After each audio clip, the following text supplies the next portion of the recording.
Okay, we should be live. I will wait for the little preview window to catch up to me, and then we will get the show on the road for this. What is it, like Thursday, May the 24th? Yeah. Yeah, you're in the wind tunnel now. Am I actually in the wind tunnel? No. You No, were we're briefly. fine. We're Okay. fine. Sorry. All right. Let me just refresh this because it doesn't seem to be going. Start in the most professional of manners. Yeah, alright, we're all back. Okay. So, welcome to today's show. Just some brief introductions before we get going all crazy. Today we have the show on, I guess, Thursday, May 24th. I am Adam, a winner is you, Ragsdale. I am in the top left of your screen, and then clockwise going around, we have Cedric Phillips to the right of me. Ced, you want to say hi? Hello, everybody. And then we have Steven Joanribs Flavel. Steven, you wanna? Hey guys. What's up? And last but first in all our hearts, we have Jarvis Hugh. Hello. Alright, so today we will be touching on the Star City Orlando, the GP in Minneapolis, and then maybe we'll be touching on the Cavern of Souls things, which everyone gets really angry about if we have time. Yes. Because we Yeah. didn't talk about that enough last week. Well, they I would love it. I would love to talk about it. Well, they actually, like, there was a new development in the Cavern of Souls thing. Yes, I know. So that's... Let's leave that for later. Anyway, but to start the show, we are going to start off with Star City Orlando, because I think we can move through that pretty quickly. My understanding from the conversations I've had with Ced is that Star City Orlando, or I guess just Florida in general, is in fact the natural environment of the Glimmerpost Wolf Run deck. Like, that is where it lives and where it feeds. So my understanding is that, like, people came to Orlando, and then the Glimmerpost Wolf Run deck actually kicked them and yelled at them to get off their lawn until they left the tournament. So what do you guys have anything? I have a great idea. We should link to the deck lists in the chat. So Okay, I got that. We can do that thing. Also, I already beat you to it. that link. Okay. Also, I'll be able to bring them up that way. That link didn't work at all, though, Jarvis. Hold on. I'll tiny URL it. Now, Alright, well, I mean, the important part to note here is that Wolf Run was first, second, and fourth at this tournament, and... No big deal. No big deal. Yeah, like, it basically just pooped on everyone. Bam.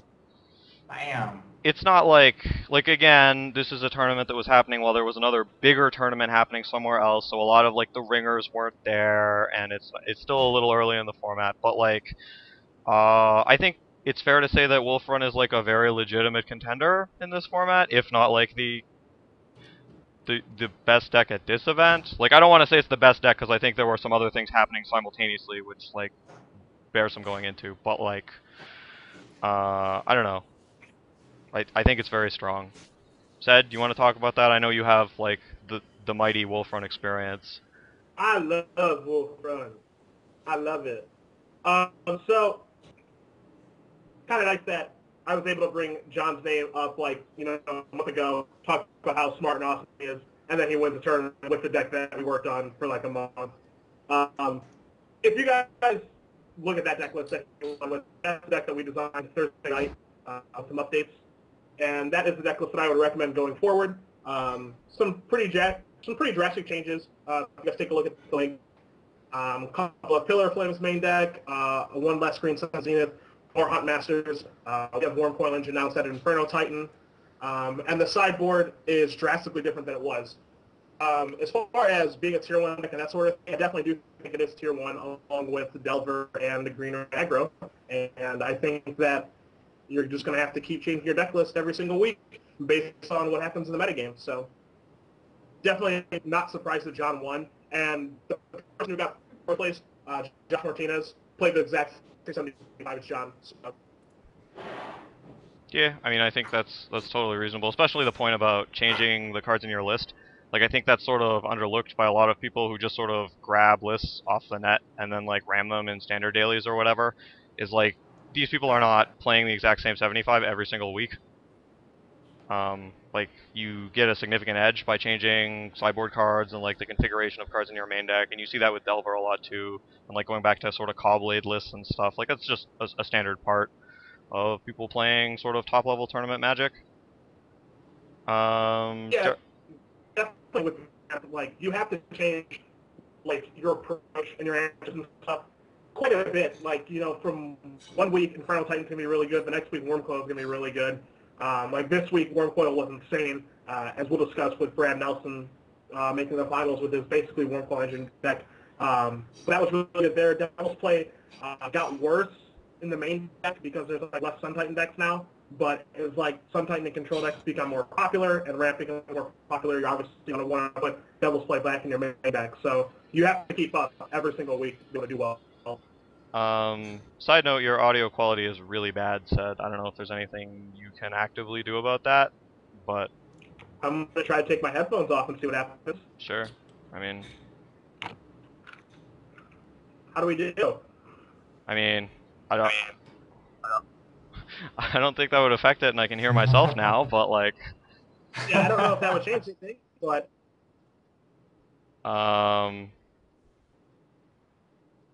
But yeah, sounds like a connection issue to me. That's strange. Yeah, I don't know why your audio would be excessively bad, but I mean, I have a couple specific questions about card choices in that 75, which I'm sure Sed can answer, being the master that he is. But I want to know, like, Jarvis and Steven, do you have anything that you guys want to get at before I just sort of start picking away?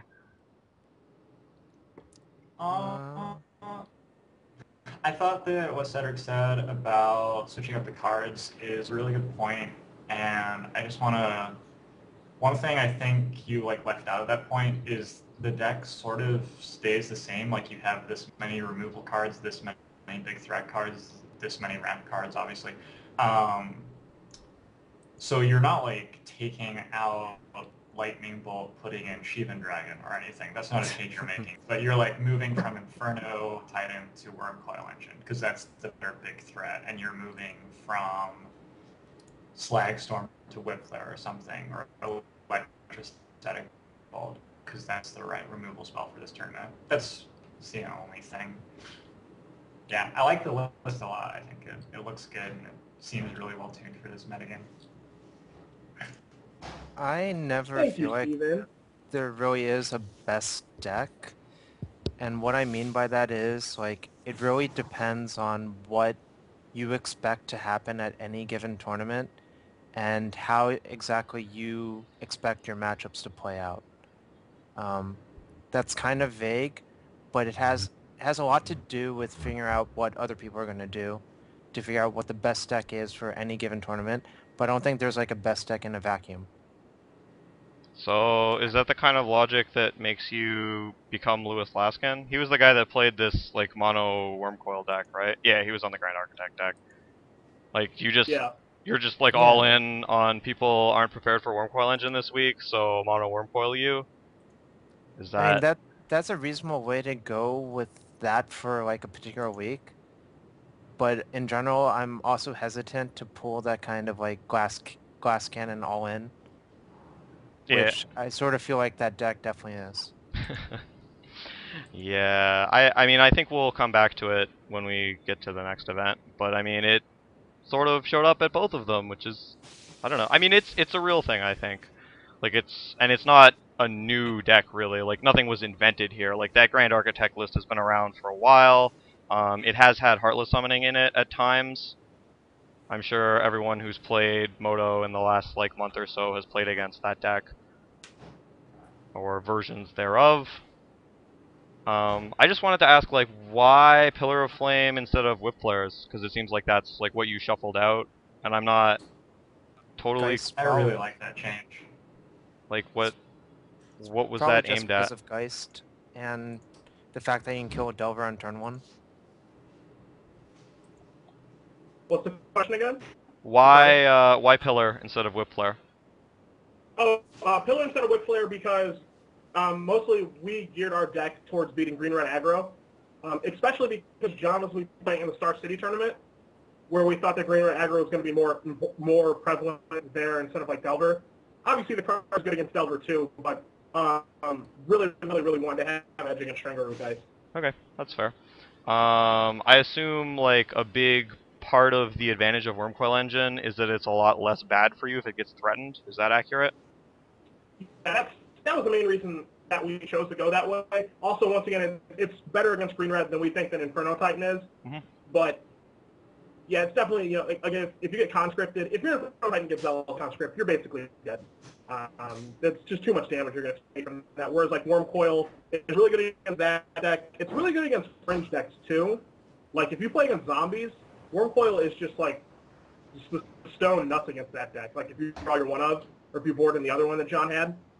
So it's pretty good against fringe decks, and I don't know, it seems like it's better than Inferno Titan in most circumstances. They're both pretty bad against Delver, both pretty bad against Sun Titan decks, so. Yeah, that seems not at all unreasonable to me. And I think that, what was this last thing? Oh, I think adding Corruptor to the main deck and putting Slime in the board, I think that's really good, probably. Like, that's just a change where I look at it and I'm like, yeah, that seems better, basically. So, yeah, thumbs up. Yeah, I never liked Slime because 6 is a lot for disenchantment effect. There's not a lot of enchantments to kill, and there are a ton of artifacts to kill right now, so Corruptor was definitely better for right now. One thing that John didn't play that I played my PCQ online, this is an idea Chris Anderson was to play 2 Tumble Magnets in the sideboard, and that's a way to trump conscripts. You can tap, you can lock a Birthing Pod for 3 turns. You can trump Hero, you can trump Phyrexian Obliterator. When John and I initially started working on ramp before Absent Restored came in, we were playing 2 Dismembers because it killed Hero and it killed Obliterator. It like sucked because you had to take 4 to do it, and we just never thought Tumble Magnet. And then once Chris was like, you should be playing Tumble Magnet, you know, it does all of these things, and it does more things, and it's good in the mirror. Darth has a Tumble Magnet with him. I mean, that was that was old Valakut tech, wasn't it? Like, you would play it and just blow out their Titans. And it's completely bonkers. It's so good. Like, it was insane for me every time I drew it in like a sideboard game. I know some other people who played with it in their sideboard where like, yeah, Tumble Magnet did just infinite work for me over the course of the tournament. Yeah. Might want to play a 3rd one, that sort of thing. So. Yeah, I'm not surprised to hear that. I could definitely see it just on main deck. Yeah, I mean, it's such a good effect against so many decks. Card seems very strong. It's possible it's better than Beast Within. Yeah, maybe. Maybe. It's a combo with Beast Within. Like, you can use all the counters, then there can be a Beast within it. Like,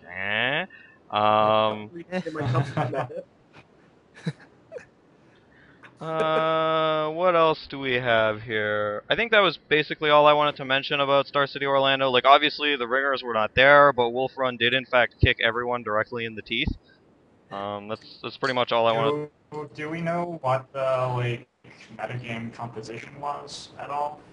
I do not, off the top of my head. Alright. From what I heard, it was pretty diverse as far as the decks that were there. A little bit less Delver, a lot of red aggro, a pretty healthy amount of ramp because obviously that's where ramp is pretty popular. Then you know your standard people playing Sun Titan and other stuff like that. So it's pretty good. It's pretty indicative of like what the metagame was in Minnesota too. All right. So can we move on to the GP in Minneapolis? Because I feel like I have a much better handle on what exactly was going on there. Is it because you were there? Because I was, in fact, the intrepid reporter on the scene. Yes. Yeah, let's do it. Oh, well, intrepid reporter on the scene. All about what happened down. Well, my first, like, I was obviously in Minneapolis on the weekend. I was not playing in Minneapolis because that is, in fact, a maneuver I'm coming fairly close to patenting. We will call it the Adam Ragsdale, where you travel for at least, like, 600 to 700 miles to a GP that you do not plan. But like I was there fairly early Friday because I wanted to be able to hit the grinders if I actually had a deck, which as it happened I didn't. But I was able to take a look at the grinders so that I could see the metagame like from the grinders up. And my read on Friday was that there were just a ton of green-red decks, like both green-red aggro and Wolf Run were just very popular decks. And I was a little bit concerned about like playing Delver in that environment because previous to this current set, before Avacyn Restored, you just didn't have a ton of answers to either of those decks if they were built to kill you. And like I think we can go over why and how that changed in a little bit. But like I talked to Jerry late Friday or early Saturday or something, and I was like, "This is what I've seen. What are you planning to do?" And he was like, "Yeah, I'm gonna play Delver, but I'm not expecting that to be a problem." And yeah, like it actually wasn't a problem at all. Like people just showed up with Green Red and Wolf Run as like I probably would have as someone who hadn't played a ton with the most recent set, and they just got obliterated by not only Jerry but like Costa's crew, basically, I want to say. Like, everyone who was involved in that particular thing had basically the same deck list, and they just pounded green-red lists all day. I think one of the things that you would miss if you're just looking at the coverage and weren't actually at the event was how well that Delver deck did. Like Ben Friedman was playing that list and he was in top 8, but like Shahar was playing that list and he was ninth. Costa was in top 16, I think, playing that list. Jerry was playing a very similar list and was in top 32. He lost 2 winning in, so like barely missed top 8 and then conceded to Shahar. Like every single person who played that deck was in top 32, I think, and like it wasn't evident at all from the coverage from what I saw, like just how incredibly powerful that deck was and how well it did. So that was just sort of what I wanted to say about the metagame of GP Minneapolis.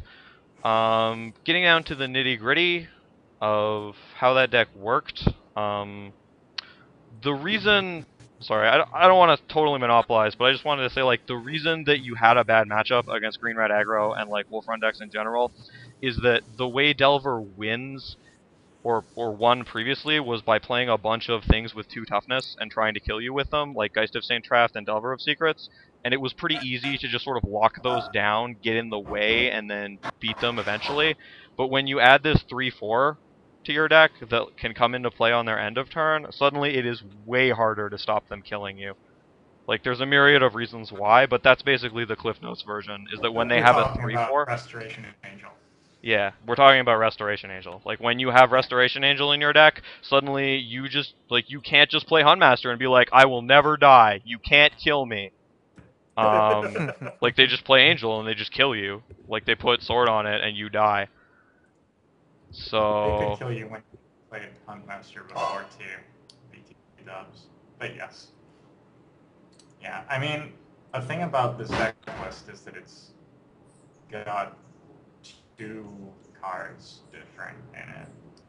There's like 2 different cards.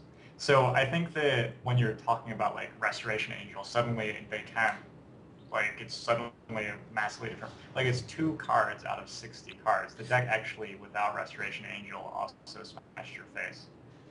But yeah, Restoration Angel certainly yes helps and more. no, because you have a bunch of cantrips in your deck. The effect of having those particular 2 cards in your deck means you can see them a lot more than like in a normal deck where you're just drawing a card every turn. Yeah, that's true. Like, you have to take that into account. So changing like 1 or 2 cards in a deck, especially like Delver, you can find them Yeah, if you want to a absolutely. large portion But of the like, time. Jerry just had Frost Titan main deck in his list the No, he last time I didn't. saw him playing. No, Frost Titan was a board card. Okay, well he had a 1 of Frost Titan and just sort of Yeah. does the same thing. It's not like Restoration Angel suddenly existing well, is what's... The point is, Angel costing 4 mana instead of like 6 mana like a Sphinx or a Titan is huge, because Oh, it's you... definitely better. Like I understand that you're wanting to play it and it's worth main deck. And it's a little better. it's actually just like a combat trick and like a threat all in one, because like if they have 4 untapped mana, can you really attack? Like with like a 3/2 or whatever. Right. I don't think it's being overplayed at all. I think people just fundamentally don't understand how it changes those matchups, because I think it changes it a ton. I agree. But Like, from Did a ramp somebody play with perspective, being overplayed? Oh, no, I don't think it's being overplayed. All right. I mean, from a ramp perspective, I'm terrified to play against the card. Yeah. Yeah. Just because it's huge, and I can't go back to my old plans of just like derp, get the 6 mana, slack some team, or like trade 1-for-1 with players and stuff, because I don't have a card that can really trade with Restoration Angel. I mean, I agree with you, Steven, that it is basically the same deck. It does go through changes. Like this version is like not built around pipe, so it doesn't have thought scour. It only has 1 thought scour as opposed to like 4, and like stalkers and I pipes was only and that sort of playing thing. one Thought Scour for a really long time. Like, Okay. it's not a difference. I mean, some people have a bunch of pipes and stalkers in their deck, and some people, like this version, elected to go with 3 swords for the tournament. So, but like swords are a lot better It's than like what happens. It's like what happened is you guys are like, oh, Titan is the best deck, and then like Delver just smashed you because Delver was always the best deck, and then you're like, well, 2 cards in Delver changed. Invisible Stalkers turned into Restoration Angel. Now it beats me. No, like it already beat your Titan deck. But Why do you have to like we were all ready to sing, the Very Sorry song about like just Delver obliterating the tournament, and now you have to be like trotting out things that just fundamentally aren't true, and like now I just have to argue with them. Like, this was supposed to be your glorious homecoming. Can't you just accept that? Like, can't we just do that? I don't know. We could look at the stats and find out like how often Restoration Angel actually got cast in these matchups and see how big a difference it actually makes somehow in some perfect world. I guess we can't actually do that right now. But I don't know. It went from like maybe a 45% matchup TQ to like a 40% matchup. But I mean, what you're doing is sure. you're underestimating the fact that because the card exists now, it changes everything about how the opponent has to play. Absolutely. Whereas It makes it so that your removal doesn't work. It makes it so that you cannot gum up the board anymore. Like, these things are true. Frost Titan did that before, and I boarded in 1 Frost Titan, and that's what happened to your matchup before. Delver can do those things to you already. No, but it's completely different. Frost Titan and Restoration Angel don't compare or play on the same axis at all. Because if someone playing Delver plays their 4th land and passes, it's like playing against Black Fairies now. Whereas on Frost Titan, they have to tap out to cast the card. If they have it, they have it, whatever. What? Like for ramp? It's no, like that? He's giving an example of where like Delver plays its 4th land and ramp has to figure out what to do on like turn 4 or 5 or whatever. So like you have to worry about Snapcaster Leak, you have to worry about Restoration Angel.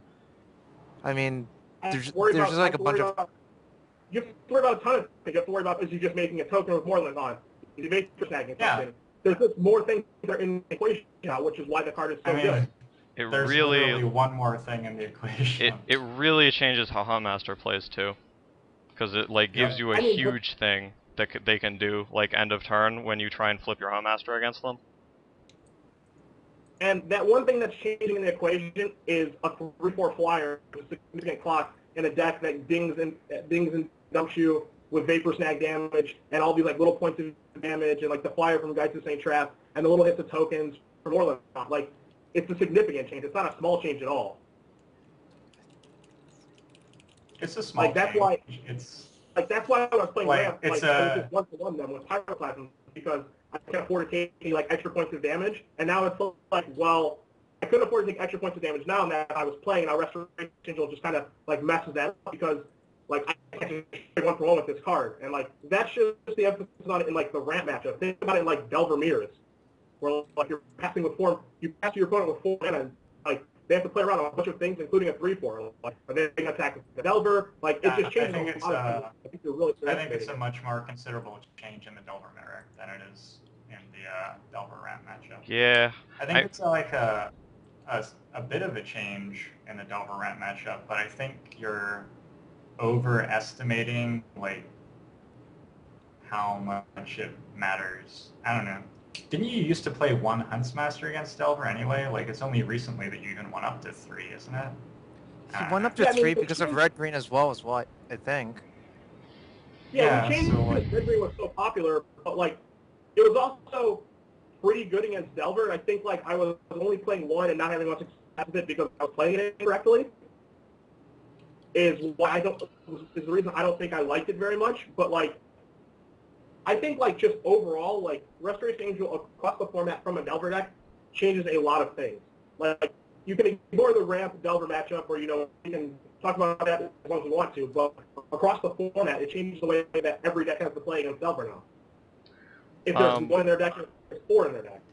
it's definitely like a good addition and a good card. I mean, they took out Invisible Stalker, so there's now like they lost that avenue. Like it's a slightly different version of the deck, and I think it's a better one. Well, Stalker was But a very high variance card, so cutting it makes your deck mostly more consistent. Because it basically didn't do anything by itself. I mean, if you look at this top 8, I see one Delver deck without Restoration Angel with 2 Invisible Stalkers, one Delver deck without Restoration Angel with 2 Heroes of Bladehold. I see one Delver deck, which is a Humans deck with Champion of the Parish.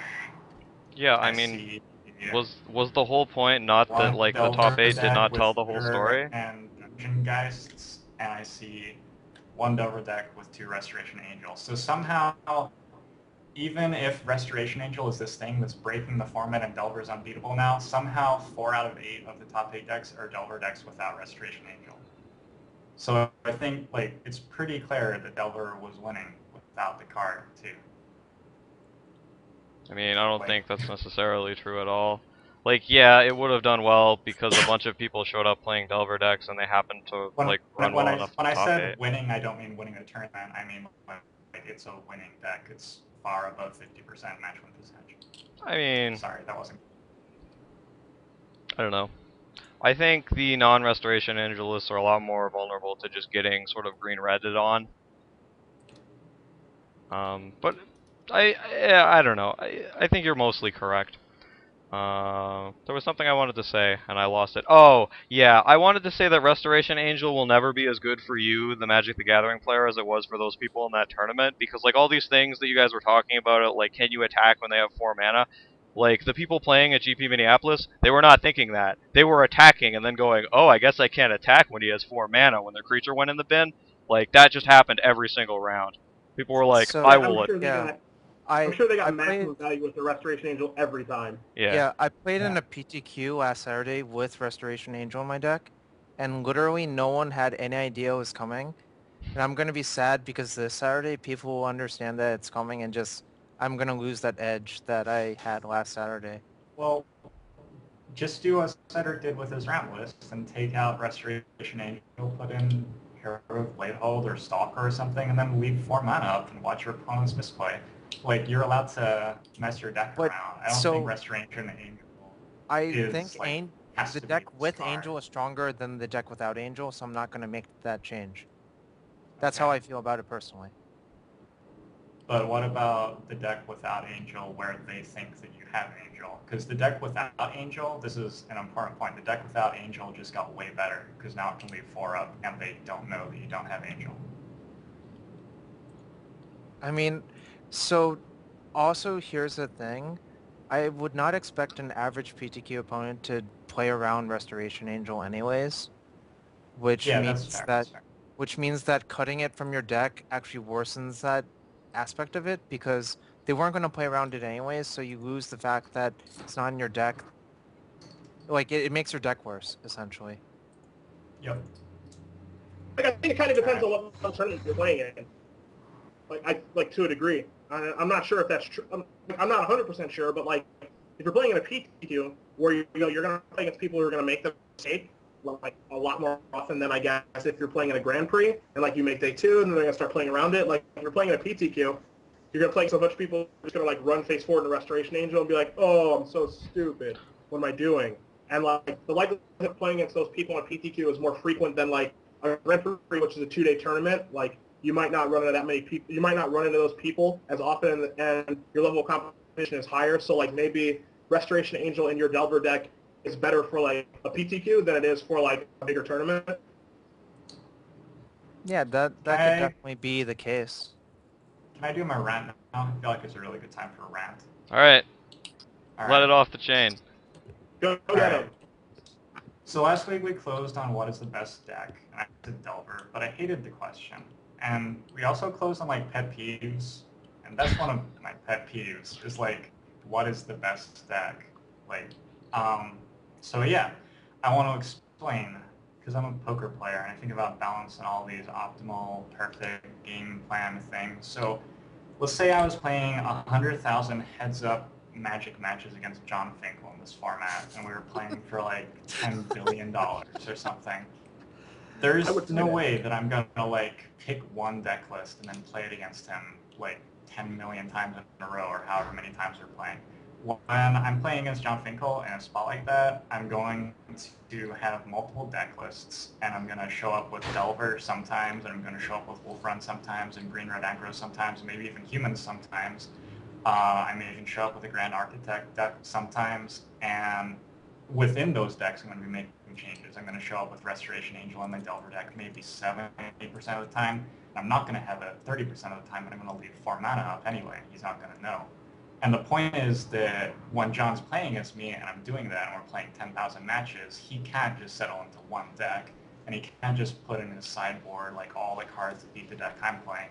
He has to build good decks with solid game plans which do well against a variety of opponents, which is how a metagame looks like. That's so stepping away from like my heads-up match with John forever, we can talk about a metagame. And when you go to a tournament, we were talking about like what is the best deck, and I hated it. And I also hate when like you ask people why they're playing a deck and they're like, oh, well, I'm playing green-red because it beats Delver. When I go to a tournament, I'm thinking, okay, so I should play Delver. Delver should probably make up 60% of the field. And where that number comes from is I think Delver is a very strong deck. I think Delver is the best deck, but there's no way it should be 100% of the field. If Delver was 100% of the field, then like someone could play green red aggro tool specifically just to beat Delver and trash everybody. Delver should maybe be 60% of the field, and then like 40% of people could play green red aggro, but they're not going to do quite well enough because like maybe 5% of people will start playing ramp and beat the green red aggro decks. So, where was I? Was that actually my entire rant somehow? Okay, so my point is, Delver is the best deck. It's the most solid, best game plan. And this is a fairly closed format. You can have open metagames where like Dredge is the best deck, for example, but if you put 4 Leyline of the Void in your deck, you get to an okay matchup with it. So if Dredge is more than 5% of the format, everyone has Leyline of the Void, and it stops being such a terrifying deck. And that spot, like maybe 20% of the decks are Dredge, and the other 80% of the format is fairly open. But in this format, Delver is a very solid deck. It doesn't die to anything. It has a very aggressive and viable, proactive game plan. It's just gonna be a huge proportion of the decks that should be at a tournament. It's like Affinity was, almost. I don't think it's quite as broken, but it's almost to that level of dominance over this format. So yeah, you should go play Delver. Something that happens in every format, it seems, is that not enough people play the best deck at any tournament, and so the best deck just wins. But if for some reason too many people are playing Delver, like 80% of the decks in the tournament were Delver, then start thinking about playing green red aggro, or play a Delver list specifically tooled just to beat Delver with all of these weird sideboard cards. But you're just never going to play in a tournament like that, I don't think. You should just show up with Delver every time. All right, you guys are scratching your heads. Tell me what you think. I'm sitting there. I'm loving it. I'm taking it all in. We deserve it. This is actually exactly how I feel about every tournament as well. Including, I think I was trying to make that point earlier. I never think there's actually like a sole best deck, because if there were a best deck, the metagame should adjust to account for it. This is actually how I feel about everything. Because from like, a game theoretic standpoint, like if that happens, if everyone goes rock, then people should move towards paper to beat the rock.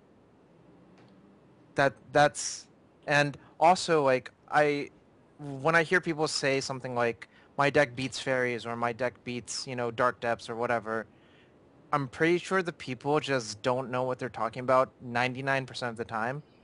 If someone like Jerry said that their deck beats fairies or dark depths or whatever the best deck is, then I would be inclined to believe him because I would actually believe that he tested post-board games versus all the possible configurations of whatever sideboard cards. Whereas most people don't do that, and it actually just fucks them up. Well, but you have to take into account psychos like me. Who don't Well, have I That's one don't of the have to play reasons against that you like Delver is so 99% of the good. time, so I'm fine with that. Yeah, I mean, One of the reasons that Delver is so good is that there are psychos who show up with terrible decks. Delver is the best deck and it crushes them. It's that Right. simple. It's like you putting Coil Engine in your ramp deck, where like it's not the best card maybe against a perfect format, but there are all these randoms with their zombies decks and it crushes them. So Delver having the proactive best game plan really pays off when you're playing against the random decks. I mean, I thought your Go ahead, Adam. I thought your point about playing like a million matches against John Finkel and showing up with a variety of decks and a variety of sideboard cards, which allows you to like bluff a bunch of different positions and forces him to adjust to whatever you're doing, was actually really interesting and like a really good point for people to absorb. I think your guys' point about there never being a best deck and people like adjusting is predicated on the idea that everyone is really logical and will do whatever the best thing is, and I don't think I that's at never all claimed that accurate. people were really logical. Like, So in a like perfect super rational world, I would show up to a tournament with Delver 60% of the time, Green Red Aggro 15%, Ramp 25%, maybe some Rogue deck sometimes, but we don't But live in that world. I just show up to Delver every time. Hidden in Steven's statements is the fact that a mixed strategy is actually generally better than a pure strategy, but you can't really do that for a given Magic tournament unless you Right. like actually flipping coins to figure out what you're going to do that day. And when I Yeah. say flipping coins, I mean using a random number generator of some sorts. But people do recognize that. People don't like tell you, okay, this is the deck list I'm showing up to the tournament with. Check it out. Read all of my cards. People recognize that having a mixed strategy is better, and so they disguise the fact that they have like 100% Delver strategy by not showing you what deck they're going to show up with at the tournament, so that when you sit across the table from them, you don't Right. know on your Right. turn zero decision what they're playing. Right. yeah, I think If it became public information what you were playing, then it would become like good to like before the tournament you roll the dice, and that's what people know. yeah, I mean, I think the mixed So strategy thing is a really good point, and I don't want it to get confused with like you should never think there's a best deck because people will always adjust because sometimes people won't adjust because they're stone retards. Like that's just So sort of my for a my tournament, rebuttal. there is a best deck, and usually in this format, I think it's Delver because not enough people play Delver, and not enough people adjust for Delver. So I would say that Delver is the best deck. All right. But there could be a tournament when Delver is not the best deck because I don't know why. Because like 50% of people show up with green or aggro maybe, like the Stark City Games event. Then all of a sudden Ramp is the better deck and you build it to beat aggro because Delver doesn't have such a hugely amazing match against that deck. Steven, I agree with you with pretty much everything you're saying, especially Garth's point where, person is like, my deck beats Delver, and they're wrong 95% of the time. So everyone comes to the conclusion that, okay, this guy's an idiot with his zombies deck and doesn't actually beat Delver, but he doesn't know that. But on the reverse side of things is where the Delver player is like, yeah, I have a good matchup against your deck. And they actually don't, but they've been beating people who've been playing, like, said Tier 2 deck that plays that said Tier 2 deck very poorly, which is how I've made my living playing this stupid card game. It's very, very easy to be like, this is the best deck, that sort of thing, and like, I'm the maniac in their basement who is like, that's not true. Like, my tier 2 deck beats your Tier 1 deck, except for every person that plays my tier 2 deck, Kithkin, is a retard. So Okay. that's why I would always use fairies. Said, I'm going to agree with that to some degree, because I'm also the only person who's ever beaten PV's fairies with Kithkin in a GP. Most of the people playing Kithkin were terrible, and like just didn't have any idea what they were doing in that matchup. Yes, and I feel like the same thing happened to me in Oakland and Extended in general when Dark Depths was the best deck, and I was like the one person who knew how to play Dredge inside out, and I just never lost to Dark Depths ever. And every person's like, well, I mean, Dark Depths has a really good match with Dredge, like it's not very hard, but like every person that plays Dredge has no clue what they're doing, has like no idea how to sideboard or how to play against like a ley line or like a crypt or anything.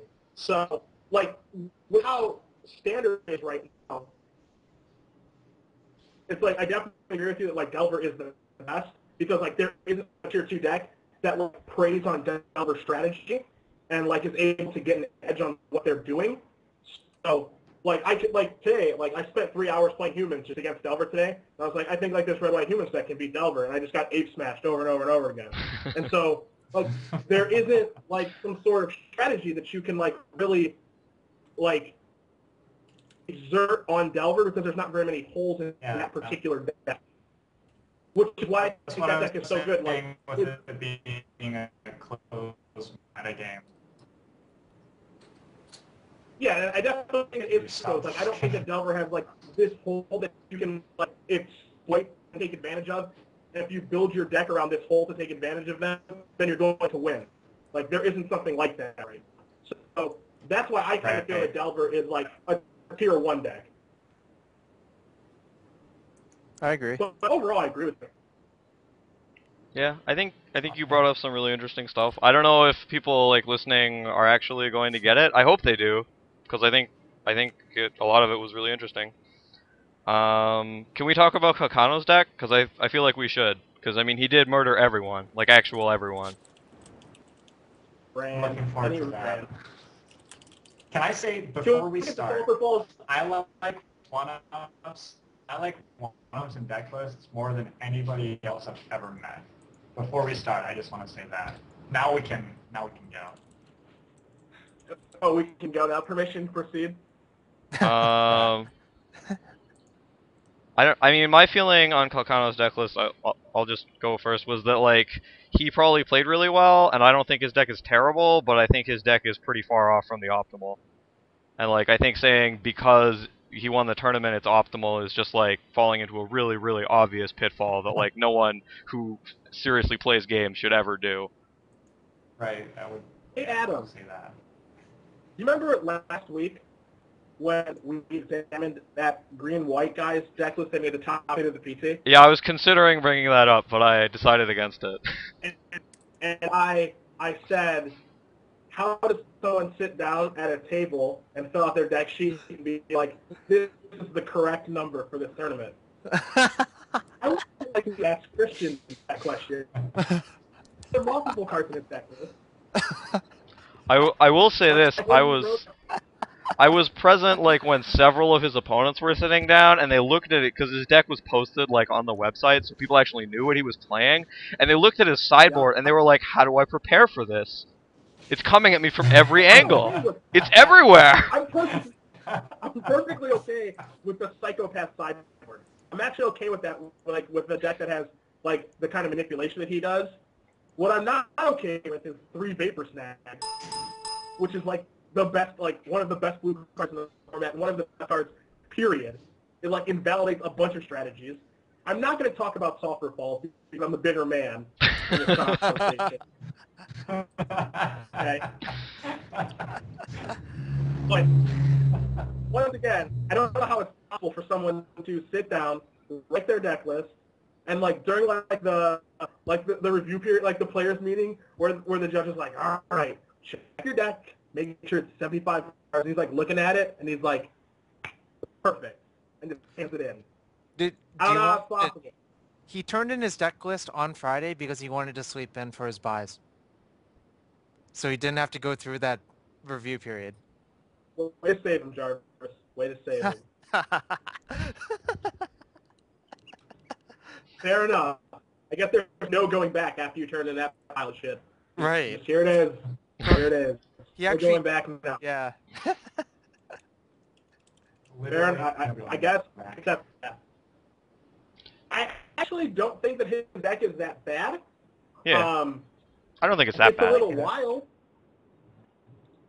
but I actually don't think his deck is that bad because I mean it has the core synergies of a Delver deck. I'm kind of mystified that like a Delver deck that didn't have Geist Saint Trap on the tournament because like Geist is just like the scariest card in the world to play against. But I mean he won. Can we talk about what happens when someone plays a Geist of Saint Traft against this deck list?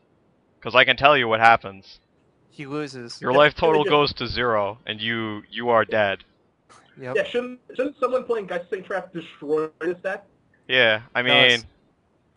I don't know what you guys are talking about. 1 times Phantasmal Image. That's all you need. That's all you need. and then post board, you have twice as many. Lighthouse. Like... Desolate Lighthouse to loot for them, too. If you considered that. He also has Ponder plus Bonfire of the Damned, like on a slightly less ridiculous note, which is a really cool interaction, and it's the first time that I've actually seen it put together, so that's cool. Yeah, there were a bunch of people playing like blue-white ports of Hane's deck from the PT in the grinders. That they were just like, I put in the Ponders, and then we do the miracles, like...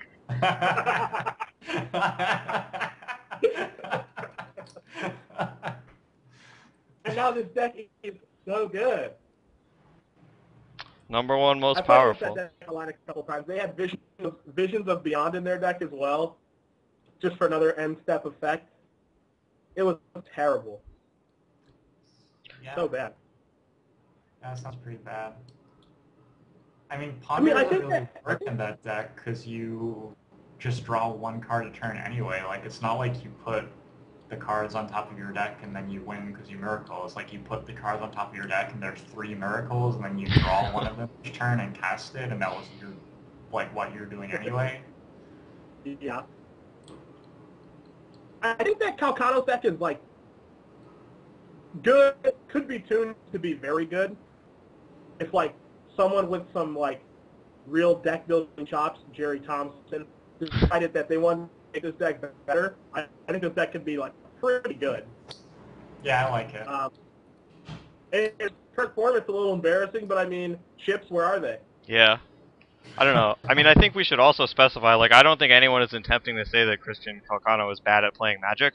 Like, I don't think anyone's saying that. We're just saying that, like, his deck list is a little bit loose. And I think that he probably has heard that a ton and is probably aware of it and acknowledges it. So, I don't know. I don't think there's actually a problem. Yeah, not at all. My deck sucked, and I made $3,500. That's got a problem? Yeah. I'm sure everybody played wrong against this list too. It's like a bonus. Yes. Always. Yeah. I mean, I think that's true. Terrible. Yeah. You know what would have been even better if he would have given his opponents, like round 6 or whatever. He's just like, here's my sideboard, like writes it down, and like just puts it face up. And like, good luck playing around them all. They just shuffled in all 15 and pulled 15 cards out. I could have anything. Yeah, I mean, he should do that thing where he puts his deck down and like the sideboard falls face up, and he's just like, whoops, and then he just I could have any card. Yeah. He's got lands in the sideboard, so he could literally take out 15 random cards after he shuffled. Yeah, he could take out literally any card. As long as he doesn't take out his 4 Delvers and his 4 Snapcaster Mages and his 3 Vapor Snags, my god. Then, yeah, he should be fine. Do you think he ran the, like, nothing up my sleeves while sideboarding? He was just like, I will shuffle them in and then remove the bottom 15 cards from my deck. Nothing up my sleeves, and now we will battle. Like... I can only hope that happens, that would have been honestly. sick. Jarvis, welcome back. Hey. Yeah, I died. Was there anything else fascinating that happened in this GP? We talked about Calcano. Yes, there was. Are we going to ignore the Grand Architect deck? Oh, yeah, we should talk about the Grand Architect deck.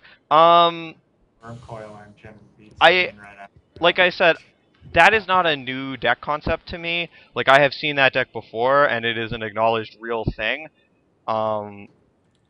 it was kind of funny that like um I saw Brad like outside the tournament before like buys ended on day one, and he was like giggling about how much fun his deck was going to be to play. And like I went back inside with Jerry, and I was like, "What is he playing?" And Jerry was like, "Some awful blue clones thing," and he just murdered everyone. I thought that was kind of funny. I know he kept a no-lander in top 8, and then like just murdered Friedman anyway. Like he kept a no-lander, got Brad. If you know Brad at all, it's not within his range to run perfectly ever. So he could never run just white hot in any tournament. So that's never happened. So we didn't have the metagame for the SCG tournament, and we don't have a full one for this either, but the coverage does have a 3 buys metagame. And of the players with 3 buys for this GP, only 20% of them were actually running Delver. So you can consider that when you look at 5 Delver decks in the top 8. how many? Delver spokesperson. It makes me sick. There are actually I'm never gonna play. there are actually a ton of really different Delver decks. Like the blue-red one is a little bit different, but like the hero, like the one Raptor was playing, is actually really bizarre. Like in terms of overall strategy, against the other ones, it's not just like, well, he didn't have 2 Restoration Angels. It's like actually a completely different Delver deck. He wanted to win mirrors. Yeah, I guess. I think he lost to Calcano twice, so like mission failed. Yeah. But Well, no, he wanted to win blue-white mirrors, but I think that deck is a lot weaker versus red. Definitely weaker versus red. Yeah. Bonfire, man. Bonfire is huge. It is. Bon. I'm going to go on a little rant about that card later, just so you guys know. What, Bonfire? Right. Yes. I want to hear it now. Can we do it now? yeah, You want me to rant about it now? let's do it. Let's Yeah. bonfire. So, a lot of people have emailed me and Facebooked me about playing Bonfire and Ramp. And every time I lose an air. And I just can't take it anymore. And I was going to write an article just about that this week, but I elected not to. There are a lot of cuss words in it. Here's the thing, guys. Bonfire is like a very high risk card, especially when you can't control it, like Ramp can't. So people are like, yeah, you just cut like some whip flares for it. And I'm not a big fan of 5-mana Pyroclasm. I don't know if you are, or a big fan of 7-mana Slagstorm. But I do know that when I play against like a Delver deck, and I can kill that Delver Secrets immediately, and I have a Bonfire in my hand, I'm looking at it, I'm looking at the 3-2, I have 4 lands in play or whatever, I'm going to want to shoot myself every time. And so everyone just thinks of Bonfire as literally just Miracle, Red, Flip, woo-hoo! Look at all this guys. And that's not how Star works, okay? Have you ever considered for a moment what happens when Bonfire is in your opening hand and how bad it is against like, any aggressive deck? Like, yeah, Bonfire for 2. That costs 5 mana, kill both your Train Group guys. Now they're 3-2s. Go. That's horrible. That's the worst I've ever seen. Like, it's good in Calcano's deck because you can control it and ponder for it and loot house for it and, you know, whatever you want to do. But like in a Ramp deck, if you don't kill it and ruin someone, and by the way, if things are like going according to plan with Ramp and you heal it, you probably don't want to even cast it. It's like peeling flags over, just going at it and just throwing them. Or whatever. Like, there's a lot of situations where you don't even want to be like, yeah, Bonfire Elf, go, bro. Like, you just want to hold your Pyroclasms and set them up. So there's some certain cases where it's bad, and every person's like, but what happens when you kill all their stuff and deal them 5? And it's horrible in Ramp. Absolutely terrible. So please stop asking me if you can put in the Ramp deck. It's awful. And Cedric, for the interest of science, I did try it in Ramp, and it was just as bad as you described. So there's that. Shocking. Hey, science, sometimes you have to investigate for the interest of science. Jarvis, I didn't play a single game with it in Ramp, and I knew it that bad. Yep. So that's where we differ, I suppose. I That like is my rant on Bonfire of the Damned. I'm done with it. It's I'm not gonna swear. It's bad. It's effing bad. There. What else? Right. We'll talk about this topic. Let's talk about this Grand Architect, dude.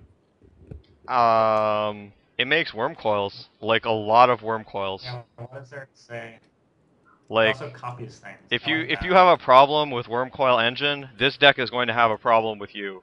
That's sort of how I feel about it. You know what deck has a problem with Wormcoil Engine? Ramp. You know what deck I want to play against a bunch of clones? Ramp. Yeah. This is my worst nightmare, this deck being top 8. I don't ever want to play Ramp again now. So, like, I can't beat one Wormcoil Engine, let alone 4. like, I feel like you're just gonna play games against this deck where you're gonna be like, turn 4 Titan, that is, and they're gonna be like, 3 Titans, go, and then like... Copy it, stupid. I'm gonna go, oh my god. I don't know in what world. Not only are they gonna go copy it, they're gonna go like, copy it, snag it. Your turn. Yeah, like... Why did I come to this tournament? Why am I here? hello and good luck. This is the last deck I would ever want to play against this deck. This is a nightmare for anyone who likes Ramp as much as I do right now. I guess I heard from like a couple different people it's like really bad against Delver though. I know you're at the tournament. Can you like attest to that? I watched almost entirely Jerry's matches, and he didn't play Brad. I know that Wormcoil itself is not very good against Delver. Like, I don't know Brad personally, so I can't, like, speak to what he said to me. I know I heard him say he would board out, like, 2 Wormcoils against Delver, but he would leave the other 2 in because just, like, he doesn't have anything else to do.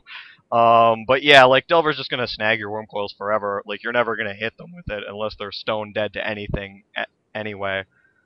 But, like, I can't say with authority whether that deck loses to Delver. It seems like it should. It feels like it should lose to Delver. Not a great matchup. I assume that in matchups where the players are of equal skill, the Delver player is going to have a pretty good advantage. But when Brad plays against a Delver guy at GP or whatever, you know, he probably pulled some out to make it to top 8. Why is Hex Parasite here?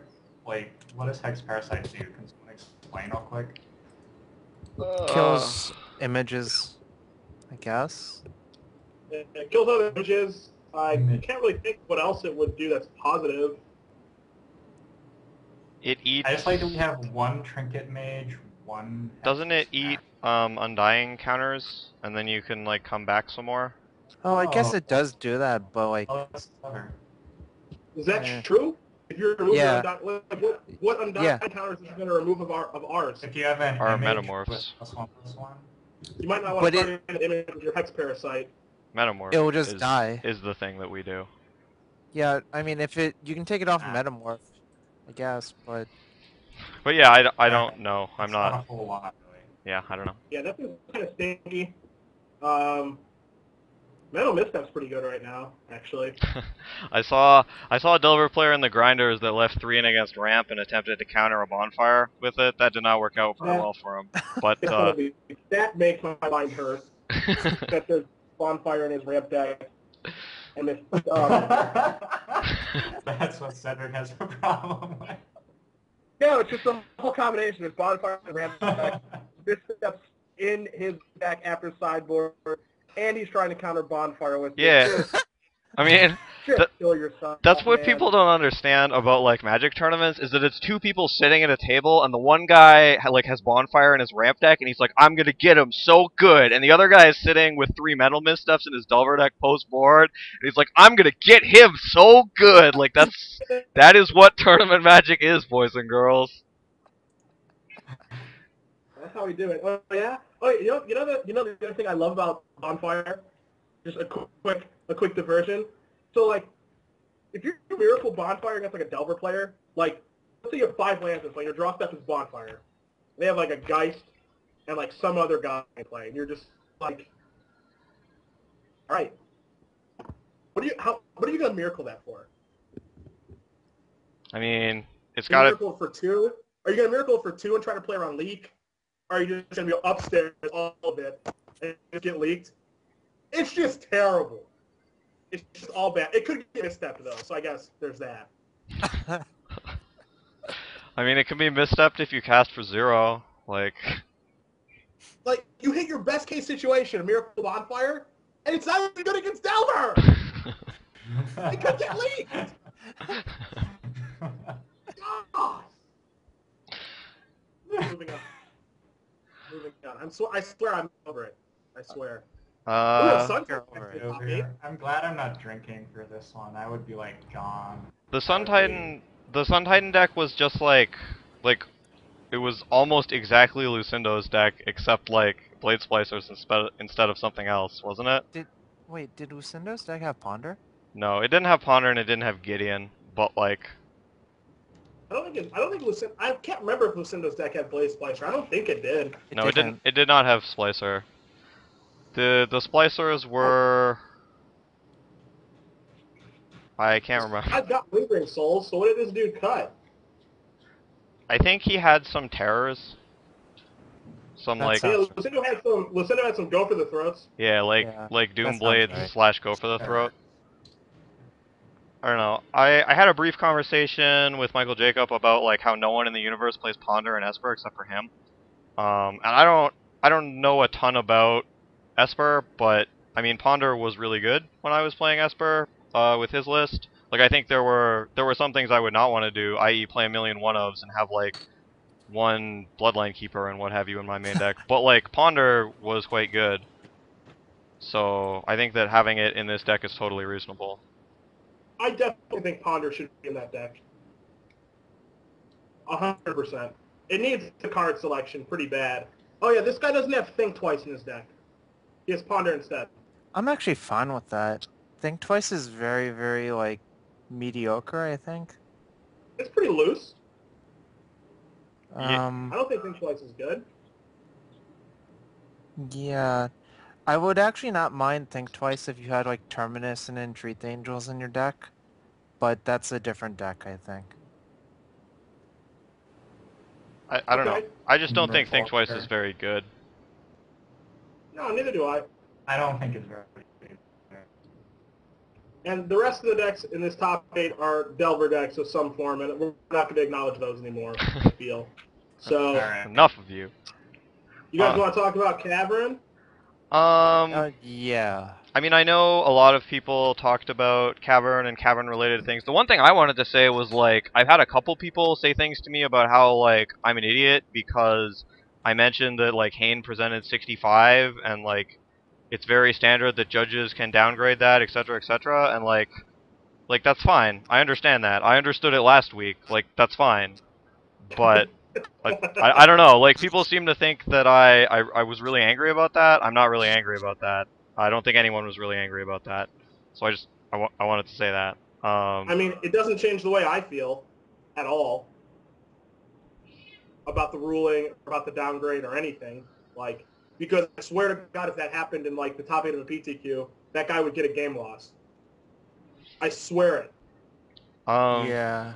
Well, like the one thing I did say yesterday, I think, was that I think the downgrading the 65 card present and ruling that you have to announce Cavern and like that the spell gets countered present very contradictory messages. Like about how your philosophy of overall judging has to work, like regarding like this how is getting way too headspace for me. Okay. Well, I don't know. That was the only way I wanted to relate them. But yeah, like I don't know. I don't really care about which way the ruling goes as long as they announce it before the tournament, which I think was like Sed's greater point last week and what we all ended up agreeing on. And like they did announce it before GP Minneapolis that like you have to announce what you're doing with your Cavern of Souls. And like as long as they do that, I don't care. And like them reverting it is weird, but I also don't really care about that. Like as long as there's the way that it is and everyone knows that, then like I'm fine, whatever. So what's the ruling now? I can read it out loud if Thanks, you want Jarvis. me to. Yeah. Do it, Jarvis. So, Aaron Forsyth tweeted this thing, and he said basically, if you're tapping it, so in the end, the original designer intent of the card was that it always applied when you cast the spell with the appropriate type, whether you had actually remembered to activate it properly or not. Because of this, they've asked us to reconsider the ruling that you need to announce Cavernous rolls if you want this spell to be uncounterable. We're sympathetic to their desires, and there are arguments to be made for both sides. As a result, we're reversing the rolling. So if you tap it for the appropriate creature type, the spell is uncounterable whether they say anything or not. Oh, so they made it idiot-proof? That's correct. Yeah. So is the argument here that it was just like a templating error? Like it was supposed to be templated so that it worked regardless of what you did, and like there was that ruling at the PT, and like R&D like went back and was like, whoa, whoa, whoa, whoa, you can do what now? Like, like, like is this the argument? I think their argument is that we don't want our customers to be unhappy, even though they're stupid. So, Okay. in order to keep everyone happy because they're so dumb, we're going to make this card idiot-proof like we've made every other card in the last 5 sets. So, but correct me if I'm wrong. I don't know. I mean, I think you are essentially correct, but it doesn't actually upset me that much. Like, And God forbid they put you maze and people people must, keep track of their own things to make sure that they're using them correctly. Like Cavern, which is just it's a really hard thing to do to announce that you're going to use it for this card. Even though you have to announce what creature type you're going to be using it for, and then say, hey, I'm going to put them at, it's really tough. So. Yep. Really I hate tough. it. I hate it, but, I hate a lot of the decisions they make, so. So now the problem is that people can like tap the Cavern and cast the thing, and you can be like, oh, well, I counterspell it, and they can be like, I tapped my Cavern. That's now the problem. Yeah, they just like put their tap Cavern. They put their tap Cavern, they're like, yeah, so, alright, bro. It's like, okay, Yeah, it's man. like, it's a card where, like, depending on the ruling, one of the sides can be an idiot. Like, the person casting the spell can forget to announce and be an idiot. Or if you don't have to announce, then you can cast a spell and the other guy can not realize you tapped Cavern and try to counter it and be an idiot. It's sort of an awkward card to have in tournament matches because of that.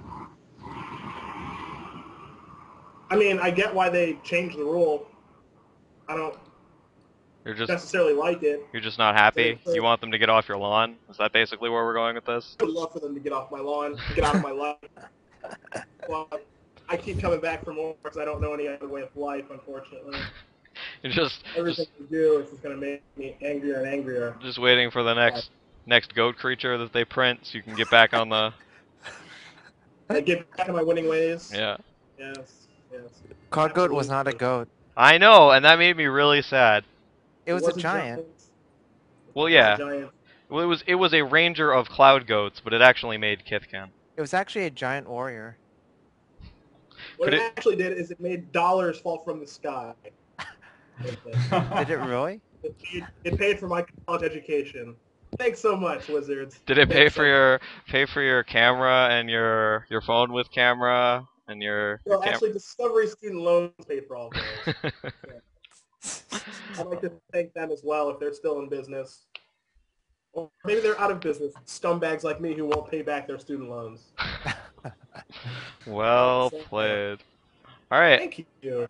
I feel like we've covered everything we're gonna cover this week. I think there were some audio issues. I think Cedric was especially bad. So Cedric, you should feel bad about that.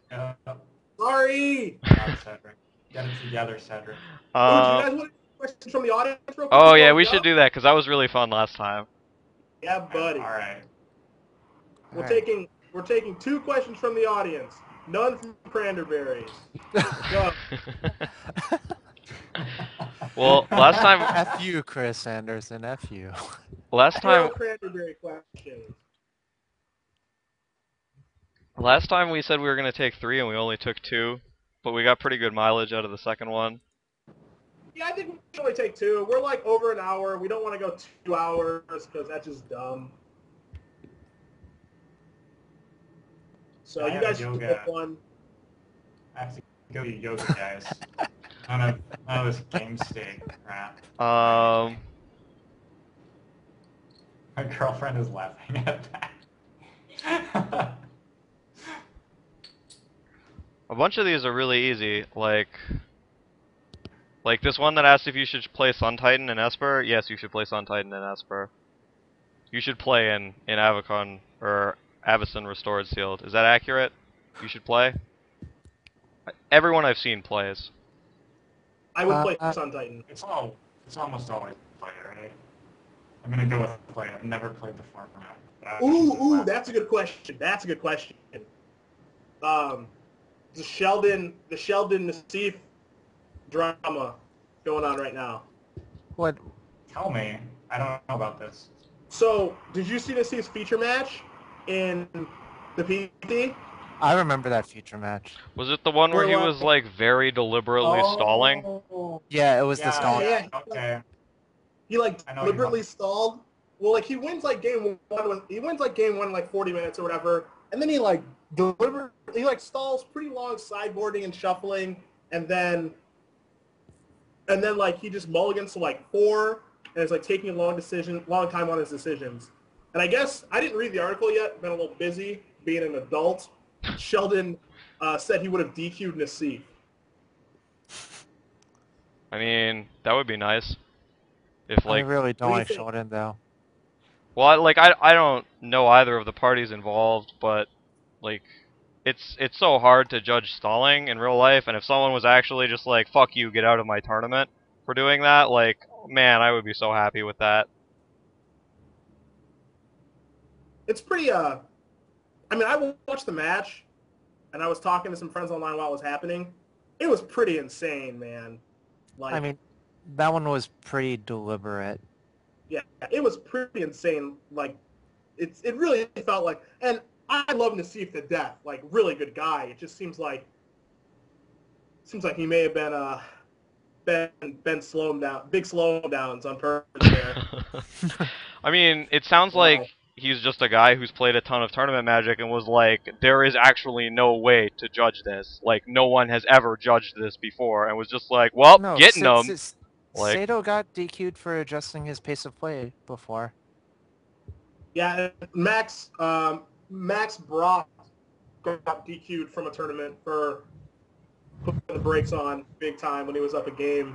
So it's I mean it's interesting because like Sheldon says he would DQ him, and it's easy to say you would DQ him from the sidelines. Like, have they ever DQ'd? Is Saito a Hall of Famer or no? No. Have they ever DQ'd someone who's that's a Hall kind of of Famer? weird. I don't know. You have to like Yes. ask people. Olivier if you could Rouault, DQ right? them. Olivier Rouault got Olivier's banned. Okay.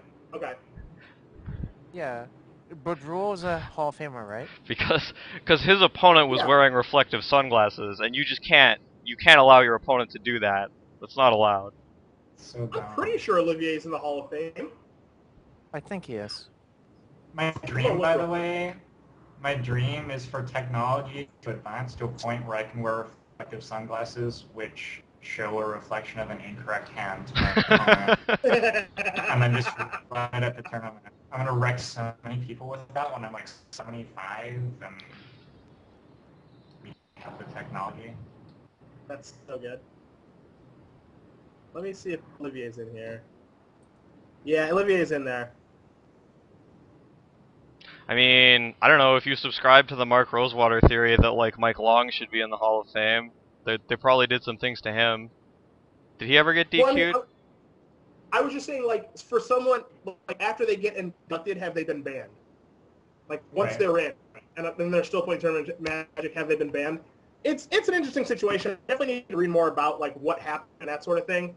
But from, like, my own perspective, I was laughing very hard because, like, I did something like that when I was 17 and just, like, some stupid kid in Magic where I won game 1 in 45 minutes and then I mulliganed to 0 on purpose. So the guy couldn't win. I like the mulligan to 1 in that situation. Like, you look at your 1 card and you're like, nah. Like, how long did you take on the 1-carder? It was like I was like a kid, dude. I was like very blatant about it. Like, I'm so happy I won. It was round 9 of 10 of states, and this was gonna put me at 8-1 or something. And I'm just like, yeah, Maul, Maul, Maul, Maul, Maul, your turn. And we're in turns or whatever, and it's just like, yeah, it's fucking scummy. But I don't know. See, like, I don't really care for like the sideboarding thing, like 3 minutes or whatever, even though it did take a little while. But yeah, like, it was pretty dubious. Like, I definitely was watching and I was like, wow, this is insane. Like, this he's going to make sure he can't lose this match. So, I don't know. I don't know if I would DQ him, maybe, but it's pretty easy for Sheldon to say now that he's on the sidelines. Also, Sheldon is very ban happy. I think somebody has to DQ someone for that, because the situation is, if it's literally just like you cannot lose if you do that, then everybody should do it. Like, all the people who just care about winning the tournament are going to start doing it, and that's terrible. You don't want that to happen. So that's true. Sometimes, somewhere, you do have to DQ someone for it, so you can't be at 45 minutes and just think, oh, I'll just mulligan. There's no way anything bad could happen. You have to be thinking, like, you know, maybe you'll run it, but there's a chance at least that you get DQ'd. Yeah. Has to be there. There has to be, I don't know, like, there has to be a way to keep judges in check or punish judges. Like, Sheldon is just, his go-to thing is just, you're gone, or whatever. It's just like, get out of this country for the way you play Magic. It's crazy. And I like Sheldon. We're friends on Facebook. I talk to him at every tournament. He's a huge food guy, and so am I. But, like, it's just, like, snap ban always. Like, Gindy got DQ'd at Worlds. Like, he DQ'd my best friend at a tournament at a GP because the person who registered his deck didn't register a Putrefy. And then my best friend, you know, like, gets his deck, he raises his hand, he's like, yeah, man, like, Putrefy isn't registered. We need to get that in there. And Sheldon's like, I think you're trying to add this. You're disqualified. Oh, good. That actually happened. And my friend hadn't played a tournament for 2 years. He just came to visit me in Richmond because I was going to the same tournament. So he drove out there from Ohio, and he's just like, all right, let's game or whatever. Gets his deck, no Putrefy, calls the judge like protocol asked for, and they're just like, yeah, we're pretty sure you're trying to add this. And his deck was so bad that a Putrefy wouldn't have helped anything. And then he just got DQ'd. And he's never played a tournament since. I'm pleased to note that your webcam and sound quality have now fixed themselves right up. FYI. Just in time for outro. Yeah. Yeah. All right, we've got one more question. Yeah. That one was good, though. Can this be a non-Magic question? I hope so. I hope it's something fun. I had a lot of fun with the second question last time. Me too. Come on, chat people. One more question. The one man who's really, like, while we're waiting, the one guy who's really, like, stubbornly asking if Blue-Green Soul Bond could be a deck, no. I don't want to kill your dreams, but, like, no. I was trying to ignore him, man. I was ignoring him too. The answer is no.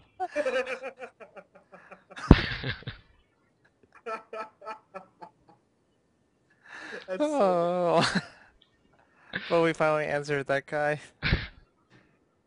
That can't be our second question. I know. Ooh. How bad of a person is Todd Anderson? Yeah, that question's good. If you could be one food, what would you be? And how would you feel if you got cold melted? I like that question. Steven, what food would you be? Ooh, no, I like this question better. Can we answer this? Pineapple. Oh, Deco's question? Yeah. I don't know if that's show appropriate. I mean, I think that's fine. Like, it's kind of a goofy show. Like, Alright. if we have to sell out later in our lives, we can do that. But while we haven't sold out, let's fucking do it live, man. Like. Alright. So, you guys go. Pro players.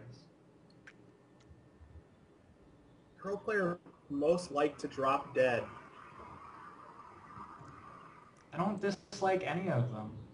That's because you don't know any of them, Steven. That is exactly why. That could be it. I don't like Owen too much. Who? Hoenn? Owen. Owen. Oh, Owen. Okay. Yeah, Turpentine. Turdenwald. Yeah. I dislike. Do they have to be? Do they have to be on the tour, or can they be like a fringe guy, like Conrad Kolos? Said I was actually gonna say his name. No, you can take that one. I'm not taking that one. You can definitely have. Yeah, Conrad Colas is big scum, and I kind of do hope he just drops dead one day. I promise it will happen. One day. Well, I would prefer it to be sooner. Okay. Adam. Um, I don't have too many like really sick stories. I don't know. I probably dislike like people that everyone else really likes. I kind of hate people who are unbelievably loud like in person and are just like always screaming stupid things because like contrary to whereas I am always screaming stupid things like in my room on the internet, I actually try to avoid doing that like in real life when I'm in a convention center with a whole bunch of other people. Um, but you know, a lot of people don't. So, I mean, I don't know. That's really all I've got. I don't have a ton of like negative person-specific stories because I You haven't. know, Can we kill the guy who made Blutron? Who made Blutron? That guy needs to die. It was some Japanese Oh, guy. can I say Londo Malari? I don't know who that is, but I hope he dies. Like, He's not a real pro. I don't give a goddamn. I will hunt him down. It's it's not that I want death for this person or that I wish it or anything. It's just like something that needs to happen. It's just a Let's see. necessary thing. I had one and I lost it. No! Oh my god. Don't make him I had one ladder out of Flores, man. We can't go Flores. He would rise I again. can't. More I'm so powerful. sorry that I don't remember who it is. Oh my god. Is it Berto Elfgren? No, definitely not. But No. that's I Bert's feel mortal enemy. weirdly like Dexter right now. I wonder if this is what Dexter feels like on a daily basis. I mean, I hate Conrad Kolos with like all of my being, but so does everyone else. So, God, I had this person lined up. I mean, I had like a go-to one, who's David Saylor. Oh, Sailor's I pretty don't- bad, yeah. Yeah, I don't know if you guys know him, but he's just like the biggest scum PTQer in the Midwest that like every person hates, and you have to just watch him like a hawk because he'll cheat against anyone at any time for any reason. So there's him. Like you wouldn't even believe like this guy how he cheats. It's just crazy, and he's very aggressive too. I think that's it right now. I can't think of anyone in particular. And I had such a good one too that I just wanted to like rant about it because I hate him so much. But I mean, between Conrad Blolos and Sailor, that's it. Wouldn't mind if those guys were eviscerated from the planet. I'll Why? tell two Conrad Kolos stories. One involves me and Get one 'em. involves a small child. Okay, so I'll tell the small child story first. Conrad Kolo is playing fairies versus some small child in Block Constructed, and he's at like 2 life, so he has to kill his opponent within 2 turns with with whatever fairies he has. Otherwise, he's gonna die to Bear Blossom. So 1 turn passes by, he goes to 1. He can't quite kill his opponent before he dies, so on his next upkeep, he just forgets to put the fairy token into play. Convenient. And just okay, but okay. So Sean Vandover, I don't know if you know who this guy is. He's not quite a judge, but he was watching the match and called a judge over and pointed this out. And Conrad was like, "No, I didn't forget it." And Conrad's like, and Sean's like, "No, you definitely just didn't put a fairy into play and failed to die." And he gets DQ'd. For Good. lying to the judge, obviously. Good. And the other one that involves me is I'm playing like Naya Zoo versus Death Cloud. I'm taking like 30 seconds per turn. We're basically playing for top 8 in Rockville of a PTQ.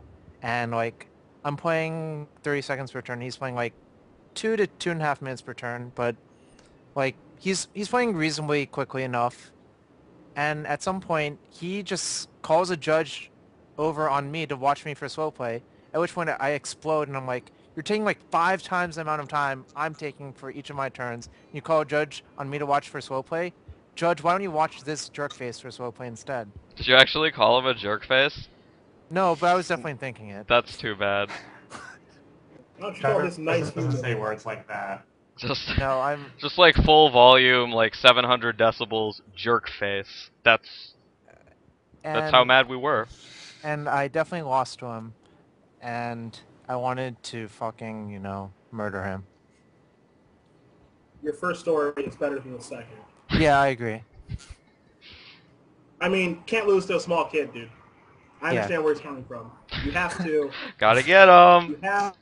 You have to put some priorities in order. You can't lose. Like for me, if I play against someone else who's black, I'll cheat against them because I want to be the best black player. Like, that's just what I feel is necessary to keep my title as best black player.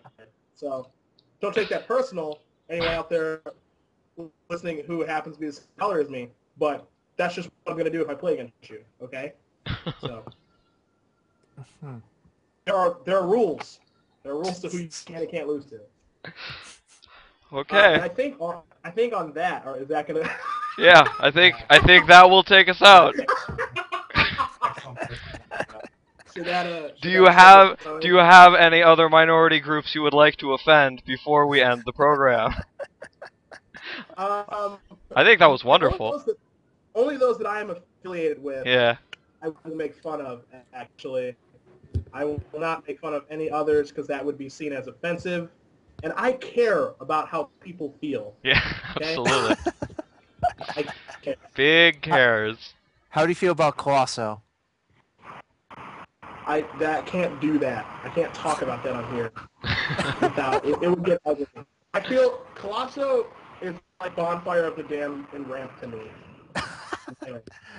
That's how I feel about him. So, you want to know? That's how you should feel. All right. Let's do our let us do our exit strategy. I will go first, I suppose. I am at a winner is you Rex. So you can follow me at a winner is you on Twitter or just a winner is you on Facebook. You will know you have found me when you find a picture of a cat wearing a silly hat because that is my avatar on the internet. Thanks for listening. Come back next time. Sed, do you want to go next since I think you're next clockwise? All right. My name is Cedric Phillips. Perhaps you've heard of me. Thanks for watching the show. And I don't actually hate black people. Don't tell people that. Okay, bye. Steven, you're next. I also don't hate black people, Cedric. Yeah, thanks for watching, guys. Sorry about the sound quality. It pisses me off. I don't know what we're meant to do to fix some of this internet finicky stuff. But yeah, I'm going to go do yoga and stress out about it. That seems to be the wrong thing to do. During yoga? That's pathetic. No, I'm also going to, like, stand on my head. It's going to be sweet.